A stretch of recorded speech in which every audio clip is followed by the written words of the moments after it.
All right, Lone Star Gunners, welcome to the podcast. This is Lone Star Gun Talk, the official podcast of Lone Star Gun Rights, and I am your host, as always, Derek Wills. Thank you so much for being here. I am fully aware that today is not Sunday. It is Monday, and this is not our usual day of doing things, so I have to apologize. I was gone over the weekend, and with all of the chaos coming out in the news, I had to do this as soon as absolutely humanly possible, so if you are new to the show, because it's not our normal time, go ahead and chime in on the comments where you are watching from, and ask questions as we go along. I will answer those as we get to them. We are talking about Greg Abbott and Dan Patrick showing their true blue colors. We've never really expected them to be pro-gun in any way, shape, or form. And they are absolutely just flat out. They're not even trying to hide it anymore. But before we get into that, I want to make an announcement for you guys. So, Lone Star Gun Rights has partnered up with the company called MyMedic. Y'all may have seen their sponsored ads on your Facebook feeds or Twitter feeds or wherever. And they make a lot of first aid kits and great things like that. Now, I told y'all whenever we first redid the website, redid the podcast, and everything like that, that we were not going to have like actual sponsors anymore. And I'm sticking true to that. What we are doing for our members, if you are a paid member of Lone Star Gun Rights, you will get a 20% off discount code to mymedic.com. And you will be able to be fully prepared. It has long been my belief that anybody that takes up the great responsibility of arming themselves and being somebody who is prepared to stop a threat should be prepared in all aspects. You carry the gun before there's a threat. You train with the gun so that you're effective during the threat. But very few of us are prepared for what to do after the threat. If there is a threat that had to be neutralized, then chances are somebody is injured. And if that's the case, you need to have a first aid kit with you. At least something very basic, a trauma kit, something that will be used to stop bleeding until EMS arrives. They're going to take 7 to 12 minutes, just like law enforcement is. So what we are doing for our members, we are offering 20% off of mymedic.com as long as you are a member. And also, MyMedic is sending us 3 kits to give away to podcast listeners who are members. All you have to do to get in on that is make sure that you're a member. And on September 29th, I will be doing the giveaway. Whenever I get those kits in, I will go through them on the podcast so you can see everything that they're going to have in it. They're sending us the MyFac Advanced, the Range Medic Advanced, and the Bleed Stopper kit. Okay. Enough with all of that. Those will be given away. All right, let's get to Dan Patrick and Greg Abbott. Greg Abbott has never been strong on gun rights. He has been a pushover constantly. When open carry was first being debated, constitutional carry was filed, and he said, whichever one comes to my desk, I'll sign it. That doesn't sound very principled to me. Doesn't sound like you have a foundation on gun rights. It doesn't sound like you really care. You just want the political points. And I thought that at the time, and he's proven that that's all he cares about are the political points. They have been nonstop since session ended. They have been spinning exactly how conservative this entire legislative session has been. And how, oh yeah, we're, fighting to give property tax relief and this, that, and the other. Do you really think that we are all this stupid? Yeah, we passed a bill to make it to where you can carry your handgun without a license for a week, as long as there's a disaster declaration that has been put up and declared in the state or your local area. Oh, thank you, Your Highness. I appreciate that very much. I now have a right as long as there's a disaster. This is the kind of crap that they've been doing ever since session started, and anytime it's politically convenient, that's all they care about is there's political points. because they know that a good portion of their voter base are gun rights advocates. And this is why this is why whenever the whole task force safety commission thing came out, they were like, oh, yeah, we forgot gun rights advocates. Okay, we'll add the Texas State Rifle Association. We'll add Mike Cox to that. That'll be okay. Except it's not. Because the TSRA has been just as weak on gun rights as the NRA, because they are the NRA, and as weak on gun rights as Dan Patrick, Joan Huffman, Dennis Bonnen, and, everybody else that has been an impediment to advancing our natural right to keep and bear arms. And make no mistake, it is a natural right. Meaning that in the state of nature, if there was no government, human beings would fashion tools to defend their life, liberty, and property. Well, guess what a firearm is? It's a tool designed to preserve your life, liberty, and property. I can't stand it when these people say things like, oh, well, tell me where guns grow on trees, that they're provided by nature, and tell me where in the Bible it says that you need to have a gun. I can't with you people. I just can't. So, let's get to Greg Abbott. This is from the Texas Scorecard, and the headline is Abbott urges compromise on gun laws. And he says, if Democrats really want to change the law, they need to stop talking to cameras and start talking to colleagues at the Capitol to reach a consensus. Oh, good. Thank you, Greg Abbott. I'm glad that you're willing to entertain this crap. Let's see what the Democrats have to offer as far as protecting our right to bear arms. Okay, so the Texas House Democrats held a press conference, and they had a letter. And they said that in this letter, these are the 5 things that we want to keep us safe, you see. While we believe many, if not all, of the attached legislative proposals will help address the gun violence epidemic, it's not an epidemic. I'll get into that in a minute. At minimum, meaning there's more, but at minimum, we ask you to place the following items on the call for a special session, mind you. That is what that is. 1, enacting extreme risk protection order laws and closing existing loopholes in current protective order laws. So that's red flag right there. The fact that we even entertain this idea as being a viable one is asinine. They continue on. Closing the background check loopholes. Okay, that means universal background checks for what that means is private gun sales. So if you want to sell on armslist.com, or you want to sell on Texas Gun Trader, or wherever you want to sell, you would then have to perform a background check. And what that would essentially mean is you have to go to an FFL somewhere. Y'all meet up there. You transfer your gun to the FFL. He'll do the NICS check on it, fill out the 4473, and when everything comes out okay, he'll give him the gun. Okay. Banning the sale of high-capacity magazines. They have hijacked this term. A standard capacity magazine is 30 rounds. It has always been 30 rounds. When the M16 first came out, okay, they used 20 round mags. It was either 15 or 20 round mags. And that was because the predecessor to the M16, the M14, which fired a much larger round, the 7.62 by 51 round, it had a 20 round magazine.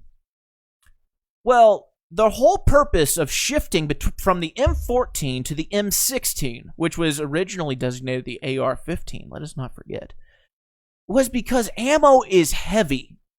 Ammo is so heavy. If you don't believe me, go to Academy, go to your favorite gun shop, ask to hold a couple of 100 rounds. Just to hold it. And then imagine that you're trekking through terrain with that ammo strapped to your body. Okay, ammunition is heavy. I don't care what caliber it is. Some are going to be lighter than others. Certainly, carrying 100 rounds of 50 BMG is going to be much heavier than carrying 100 rounds of 9mm. But it's still heavy. It's lead, it's gunpowder, it's copper, and it's brass. It's not exactly light. And anyway, checking in on the comments. Criminals don't do background checks. Very valid point. None of these laws would have stopped the recent shootings either. Really? You don't say.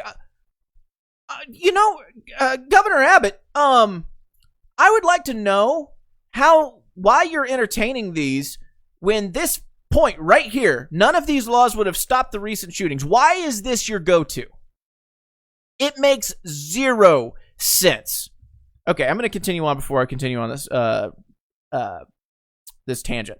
Limiting the open carry of certain semi-automatic long guns. Okay, so they're now going to continue to, they would make it to where you cannot carry a long gun on you, which is now perfectly legal. You can constitutionally carry an AR or an AK or a shotgun on you without a license. And requiring that stolen guns be reported to law enforcement. Okay, here's the thing. None of these, as was pointed out by, who was that in the comments that pointed that out? By Scott. Scott, thank you very much for your comment, because you are absolutely 1,000% correct. None of these laws would have done anything to stop the shooting in El Paso, and none of them would have stopped the shooting in Dayton, Ohio. Okay? The guy in El Paso bought his firearm from somebody who was manufacturing them in his garage. Now, it is perfectly legal for anybody to go and buy an 80% lower and manufacture an AR-15 for personal use. You are forbidden by law from transferring that weapon because there is no serial number on it. And that's, by the way, probably going to be the next thing that they go after are ghost guns, because they're scary, because you can't track them. So, there was no background check that would have been performed because he made it in his garage with the intent to sell. Okay. The high-capacity magazine, good luck getting those off the streets. There are more than those than there are weapons. And I am sure that anybody that has one will not be willfully turning them in. What were the other ones? Banning the sale, or closing the background check loophole. Again, wouldn't have done anything. Extreme risk protection order laws. This guy didn't have an extreme risk protection order on him because, well, nobody reported it. Okay, so that failed. Limiting the open carry of certain semi-automatic handguns. Long guns. Well, I don't think he would have abided by that because he shot a bunch of people in a Walmart, which is illegal. So that wouldn't have stopped him. And requiring stolen guns to be reported to law enforcement. Well, I don't know of anybody that's going to not report that their guns just got stolen. And these guns weren't stolen. From what I understand, they were manufactured. Okay. So none of that would have done anything. And Greg Abbott is urging compromise. We need to compromise, okay? Because we can't have an unfettered natural right. Okay, it's not natural. Government gave it to you, so we need to be able to control that because certain people are going to do bad things. Right. Okay. So let's play this out. Let's say you enact red flag. You enact red flag and a neighbor legitimately is concerned, or a family member. We'll use Dan Crenshaw's valid whatever. Let's say a wife, girlfriend, mother, father, whatever. Somebody that has close ties to the person says, I think that this person is dangerous to themselves and others. So I'm going to file a petition to the court to have an extreme risk protection order put on him and have his firearms seized. Okay. And let's pretend that it is a matter of fact that this person is in actual danger to himself and others. Let's say he is actively planning to shoot up a school, to shoot up a mall, to shoot up a Walmart, doesn't matter. He's planning to invoke mass chaos. Let's say that that's actually a matter of fact, just for the sake of argument. Okay. So law enforcement comes on, and they're like, that was my fault. Now my dogs are barking. My apologies. Excuse me, sir. This is police. We're going to take your firearms because we have reason to believe that you are a danger to society. So we're going to take your firearms. And let's say that he actually complies because, well, he's been planning this and he doesn't want to tip his hand. So, oh, okay. All right, here you go, Mr. Officer. You can take all my guns. Okay, they remove the guns from him. Now what? Well, he's dead set on killing a bunch of people, and he is absolutely hell-bent on doing this. Well, now he doesn't have any guns. Well, I guess what I'm going to do is I'm going to have to make some explosives to... Sorry, guys. I'm going to have to make some explosives. It's not that hard. You know, you do this, some regular household products, make some C4, make some napalm, whatever it might be. We're going to... We're going to. I'm gonna do this anyway. It's just I'm not gonna use the guns because they took them. Well, now what?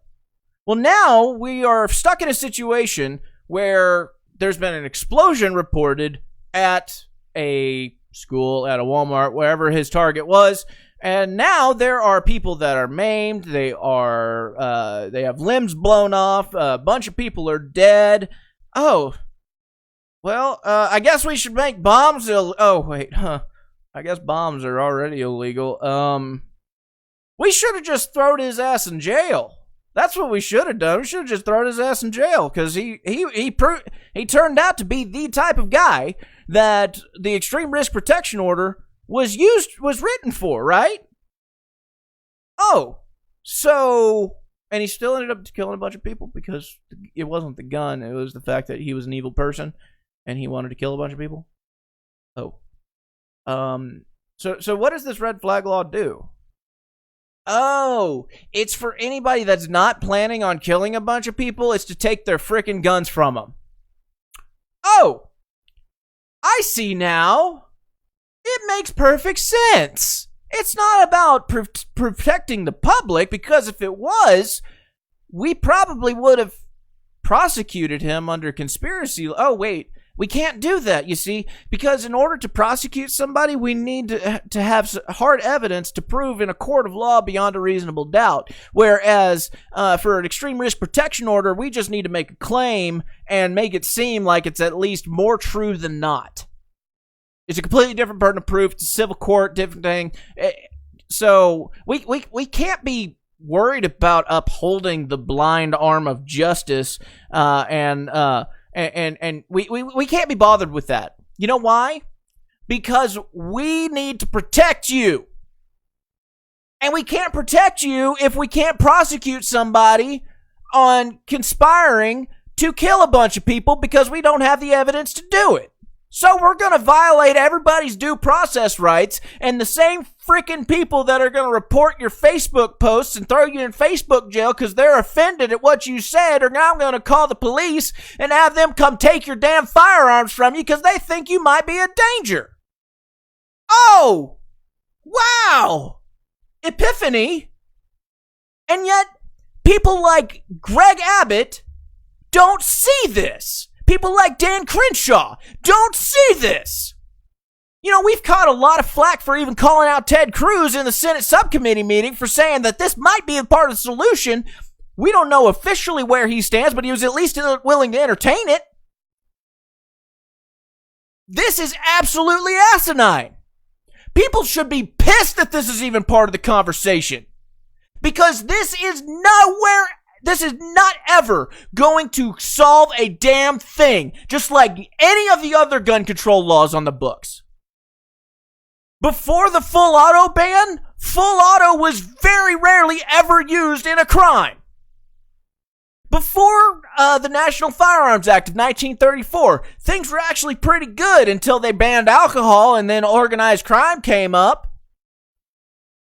You never needed to enact any of the gun control laws. You know why? Because evil people are evil, and they will do their evil things with whatever tools they have at their disposal. So if you really want to get rid of you really want to stop gun violence, you have to come up with a magical way to rid the entire planet of firearms. But you know what'll happen when you do that? Evil people will use a different tool. So now we're going to go and we're going to talk about sorry. I have misplaced this. Before I get in here, I want to talk about this. This is another report from the LA Times, and this is kind of a minor self-promotion thing, because I was interviewed for this. Now, I only got one quote in there, which is fine, but it's absolutely true. This is more talking about, and I have to hand it to Miss Molly here. She was incredibly, she was a huge sweetheart, and we had a great talk for about 45 minutes. And the way she opened this piece should tell you everything that you need to know about Greg Abbott. It opens with, 4 years ago, Texas Governor Greg Abbott urged his constituents to arm up. Quote, "I'm embarrassed. Texas, number 2 in the nation for new gun purchases, behind California," he tweeted. "Let's pick up the pace." Last week, as Texas was coming to terms with recent back-to-back mass shootings, Abbott sounded like a changed man. Quote, "The Texas House and Senate are going to work on laws to keep communities safe from gun violence," Abbott tweeted, promising proposals this week to help prevent more massacres. You are not supposed to... Your job is not to keep people safe. Your job is to protect liberty. Period. End of story. And if you are thinking that a new law is going to, 1, protect liberty, and 2, keep us safe, you are incredibly naive. You are absolutely naive, and you are unfit to hold whatever office you have. It doesn't matter who you are. If you believe that, honestly believe that, then you are unfit to represent us in any capacity, because you are taking individual liberty away in order to give us the illusion of security. Many of y'all are familiar with the quote from Ben Franklin that says, "Those who would give up essential liberty to purchase a little temporary safety deserve neither liberty nor safety." And what's interesting, for those that have been listening for a while, I've talked about this quote before. What's interesting is that quote is actually about taxes, believe it or not. He was a part of the Pennsylvania General Assembly at the time. This was before the United States. This was, I believe, 1755, if memory serves me right. And they had militiamen out on the frontier exploring the unsettled lands of the New World. Well, I guess it wasn't the New World now, but the unsettled and unexplored areas of the colonial United States, right? Well, the governor at the time, who was incredibly loyal to the crown, wanted to raise taxes even more on people in order to fund this. And Ben Franklin didn't. He didn't want to entertain that idea, because he knew what their governing documents said, what their constitution said. And he said, look, we have done all that we can. We have raised taxes to the ability. We have proposed laws. We haven't actually done it. We've proposed laws that you have vetoed that were within the confines of the Constitution as far as tax raising is concerned. And you vetoed all those. You threw them away because you didn't think that they would raise enough money. And you said that you want something that will get the money. Doesn't care how. Essentially, you want us to confiscate property. And he said, I am not going to entertain the idea of taking people's essential liberty of property ownership in order to purchase some temporary security for the people out on the frontiers against Indian attacks or whatever, because that is not something that we stand for. You are violating people's property rights if that's what you want. And that's where that quote came from, believe it or not. But it still holds true to the gun rights community, because you don't take away people's essential liberties, and that is natural rights. You don't take people's natural rights away in order to maybe protect somebody against something that is, I don't know, going to happen anyway.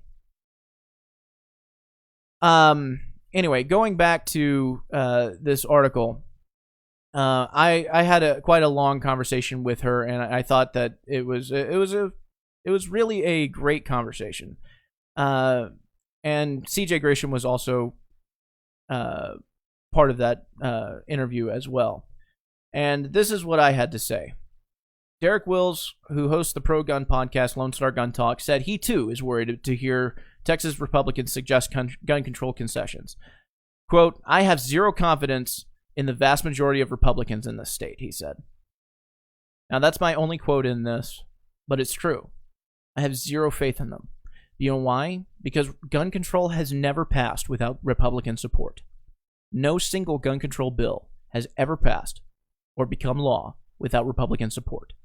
And I know that if you are against Republicans, then that means that you want Democrats. I know I am fully aware that that's exactly what that means. It means, oh, you're bashing a Republican? Well, you do realize that that's going to get Democrats elected, and they're going to be far worse. I realize that. But we at Lone Star Gun Rights are principled people, and the people that follow us are principled people. We will always put our tenets, our beliefs, and our philosophies above party loyalty, because party loyalty breeds tyranny. And that's how we end up in where we are today. That is how we end up with Republicans enacting copious amounts of gun control. That is how we end up in an era where people think it is okay to take 40, 50, 60%, 100% of your hard-earned income in order to fund pet projects and redistribute wealth. This is how we end up in a country where our currency is devalued by over 96%. This is how we end up in a country where we spend $4.5 trillion on crap that the government has no business spending money on. You want to know how to break that cycle? We need to hold Republicans accountable.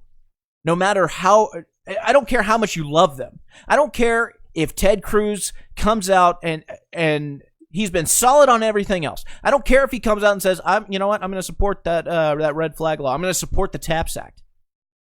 Hold him accountable for that.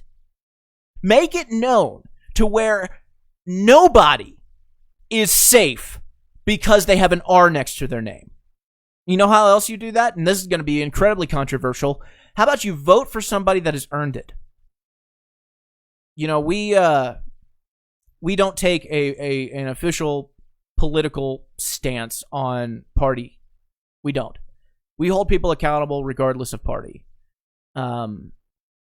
We think that anybody who is pro-liberty deserves to be part of the national stage.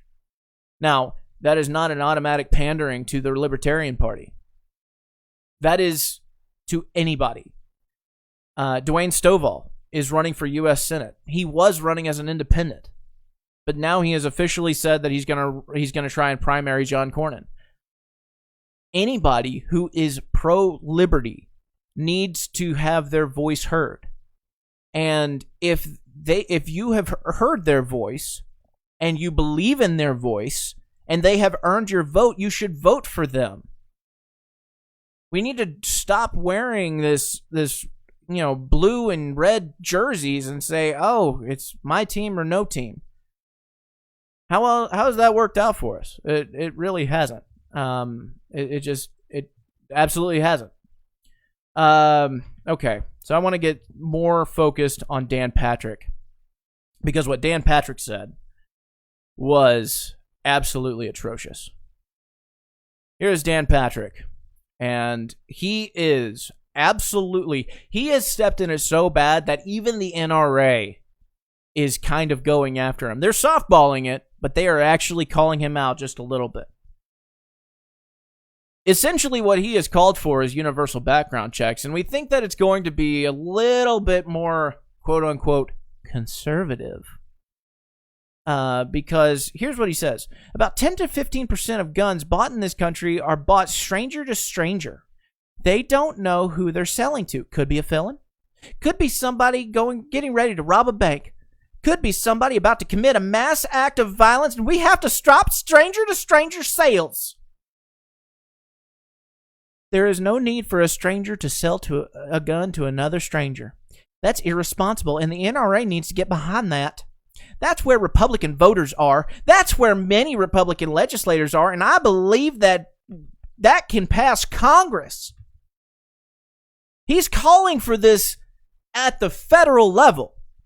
So here's what we think is actually going to happen. Here's what we think is actually going to come to fruition. You can only sell to people who are either immediate family members and or who have a license to carry. Wouldn't that throw a nice little wrench in things for us? Here we are trying to get constitutional carry passed because we believe that it's a right, not a damn privilege, to carry the tools you deem necessary for self-defense on your person. But the state thinks otherwise. The state thinks that you need to get a permission slip because we don't know who you are. If you're walking around with a holstered handgun grocery shopping, you might just decide to shoot that place up. So we need to know who you are. Except for the fact that, there's about 100% chance that somebody that's walking through a Kroger before they asked people to stop open carrying for whatever reason, with a holstered handgun doing grocery shopping, there's a 0% chance that he is about to invoke chaos on people just cuz. If anything, there is about 100% chance that he will only remove his weapon from his holster should there be a threat that needs to be neutralized. Oh, but see, if we control this, then here's the thing. If we control this, then only the good guys will have guns. And then, when only the good guys will have guns, well, then we just won't need to carry guns no more. I know, that's probably a little conspiratorial, but, I'm just trying to play this out the best that I can. Dan Patrick, I always found it hilarious. Always found it hilarious when he first won the lieutenant governor seat that even organizations like Breitbart said that he was a Tea Party candidate. I was like, what the hell are you talking about? This guy is one of the most pro-establishment people ever. He is not a Tea Partier. He's an idiot. And he has proved to be an idiot time and time again. He thinks, because he is, by technical standards, the most powerful man in Texas, that he has the ability to do whatever he wants. And as long as the members of the legislature are going to fall in line, which they will, he's right. How is it that gun control never passes without Republican support? Because some dumbass Republican who has power calls for it. And they fear him like he's some sort of god. And you know what? They are going to push it. If it's not going to be in a special session, then I promise you, come 2021, SB 3 or SB 4 will be a gun control bill. Maybe SB 5. It's going to be a prioritized bill. And it's going to be pushed by Republicans. I actually don't believe that the Texas legislature is going to flip blue in November. I don't believe that. I think that, there's a chance. I'm not going to take that for granted. But I do believe that Republicans will hold the House and the Senate in Texas. And Dan Patrick will be pushing gun control. And it will pass the Republican-controlled House and the Republican-controlled Senate. And it will be signed by the Republican governor. You know, a lot of people ask, why should we join Lone Star Gun Rights? What do we get for joining Lone Star Gun Rights? I mean, $60 for an annual membership is it's kind of a lot. So what do we get for $60 a year? Well, for one, you get the fact that we were founded right here in Texas. We were homegrown here in Texas. You get the fact that that we are doing things that are unlike other gun rights advocacy groups. We are not afraid to call out Republicans, and we don't care who we upset at that. We really don't.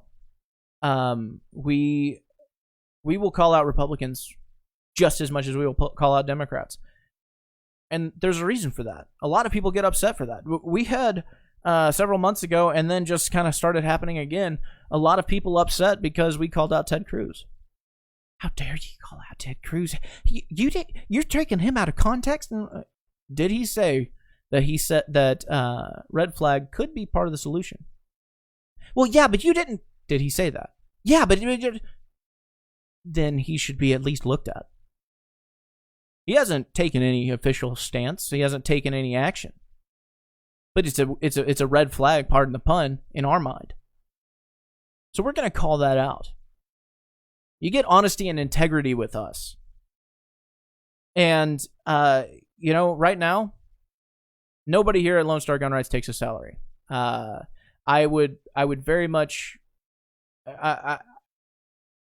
We all have day jobs to pay the bills, and occasionally we have had to reach into our own pockets whenever urgency necessitated that we needed funds.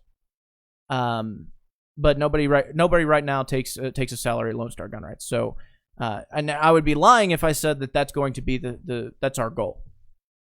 We would all love to be able to do this full time and pay our bills.